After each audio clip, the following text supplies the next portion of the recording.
क्या करना है, एक पाइथन स्टेटमेंट को प्रॉम्प्ट पर डायरेक्टली टाइप करते रहना है, करना है। जैसे ही एंटर प्रेस करते हैं तो इंटरप्रेटर उस स्टेटमेंट को एग्जीक्यूट करता है और रिजल्ट डिस्प्ले कर देता है, जैसे कि फिगर 5.2 में दिखाया गया है। तो जैसे कि ये दिखाया गया है 1+2 क्या होता है 3, 4-2 क्या होता है 2, हेलो प्लस वर्ल्ड तो हेलो वर्ल्ड। ठीक है। Working in the interactive mode is convenient for testing in a single line code for instant execution, but in interactive mode we cannot save the statement for future use and we have to retype the statement to run them again.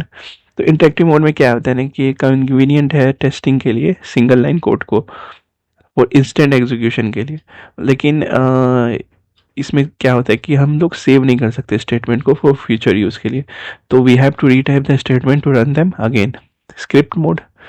Script mode क्या होता है, तो script mode में ना हम एक Python program file लिख सकते हैं, उसे सेव कर सकते हैं और फिर इंटरप्रेटर के थ्रू एग्जीक्यूट कर सकते हैं। ठीक है।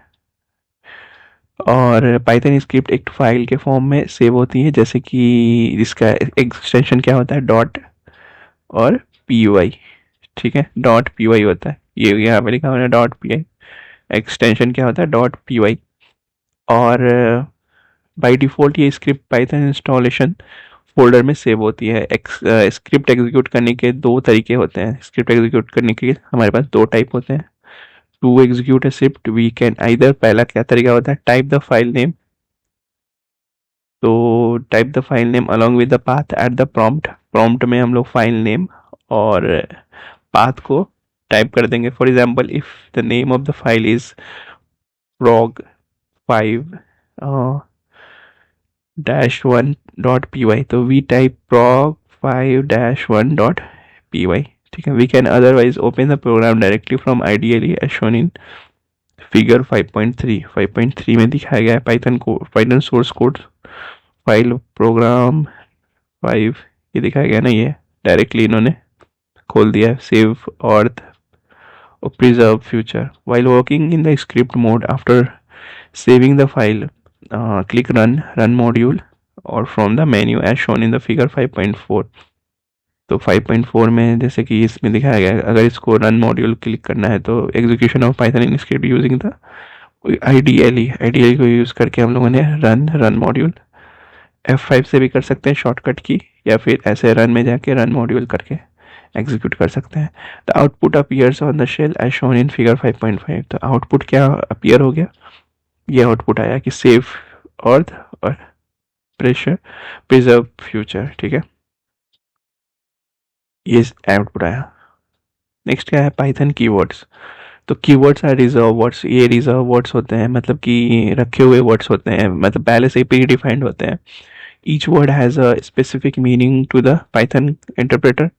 तो इनका ईच वर्ड मतलब हर एक वर्ड जो होता है ना वो उसका स्पेसिफिक मीनिंग होता है Python interpreter, and we can use a keyword in our program only for the purpose for which it has been defined. तो इसका यूज़ हम लोग प्रोग्राम में तब कर सकते हैं जब इसके बेसिस पे जो भी चीज़ें डिफाइंड हुई होगी, जैसे कि नन के लिए कुछ डिफाइंड हुआ होगा, पोल्स के लिए कुछ डिफाइंड हुआ होगा, लैम्डा के लिए कुछ डिफाइंड हुआ होगा पहले से ही, उसके उसी पर्पस के यूज़ के लिए हम लोग ये कीवर्ड यूज़ कर सकते हैं। As Python is case sensitive keyword must be written exactly as in shown in the figure 5.1। Python keywords कुछ ये होते हैं, फॉल्स हो गया, क्लास हो गया, कंटिन्यू हो गया, फॉर हो गया, फाइनली हो गया, नन हो गया, इज हो गया, लैम्डा हो गया, रिटर्न हो गया और ट्राई हो गया। ठीक है, true, def, from, nonlocal, while and el. ठीक है, ये सारे हमारे पास कीवर्ड्स हैं। ठीक है, नेक्स्ट क्या है आइडेंटिफायर। इन सारे पैराग्राफ में क्या लिखा हुआ है वो मैं आपको हिंदी में बताता हूँ। प्रोग्रामिंग लैंग्वेज में जो रहता है ना वो आइडेंटिफायर, वो नेम्स जो होते हैं जो हम यूज़ करते हैं वेरिएबल फंक्शन या किसी और एंटिटी को आइडेंटिफाई करने के लिए। पाइथन में आइडेंटिफायर बनाने के कुछ, तो प्रोग्रामिंग लैंग्वेज में आइडेंटिफायर का जो नेम यूज होता है टू आइडेंटिफाई अ वेरिएबल, कोई वेरिएबल को आइडेंटिफाई करना, फंक्शन को और अदर एंटिटीज को वेरीफाई करना, आइडेंटिफाई करना, वो कहता है प्रोग्राम में उसको कहते हैं आइडेंटिफायर। ठीक है, तो rules for naming and identifier in the Python are as follows. तो रूल्स क्या होते हैं नेमिंग एंड आइडेंटिफायर के? तो पहला रूल क्या होता है कि नेम, आइडेंटिफायर का नाम जो होता है वो अपर केस या लोअर केस अल्फ़ाबेट या फिर अंडरस्कोर से स्टार्ट होना चाहिए। ठीक है, अंडरस्कोर से स्टार्ट होना चाहिए। पहला नेमिंग रूल क्या हो गया कि जो आइडेंटिफायर है ना उसका नाम जो है ना वो अपर केस या लोअर केस अल्फ़ाबेट या फिर अंडरस्कोर से स्टार्ट होना चाहिए। उसके बाद कोई भी कॉम्बिनेशन हो सकता है, जैसे कि ए से जेड तक हो गया, स्मॉल में ए से जेड तक कैपिटल में हो गया, फिर उसके बाद अंडरस्कोर हो गया। मतलब आइडेंटिफायर जो होता है वो डिजिट से स्टार्ट नहीं हो सकता है। ठीक है, दस identifier can not start with a digit. Identifier की एक दूसरी बात क्या है कि आइडेंटिफायर की लेंथ जो है किसी भी साइज की हो सकती है, लेकिन शॉर्ट और मीनिंगफुल नाम देना बेस्ट प्रैक्टिस होता है। ठीक है, दूसरा पॉइंट हो गया क्लियर। तीसरा पॉइंट क्या है आपका? It should not a keyword और reserve word given in a table 5.1। तो आइडेंटिफायर जो होता है ना तीसरा पॉइंट है 1 2 3। हाँ, तो आइडेंटिफायर जो होता है कीवर्ड या रिजर्व वर्ड को जो कि 5.1 टेबल में दिया गया है नहीं होना चाहिए। ठीक है, it should not be a keyword और रिजर्व वर्ड। कीवर्ड नहीं होना चाहिए और रिजर्व वर्ड नहीं होता है। रिजर्व वर्ड आप कीवर्ड आपको पहले टॉपिक में बताया था मैंने कि रिजर्व कीवर्ड्स क्या होते हैं। ठीक है, we can not use a symbol like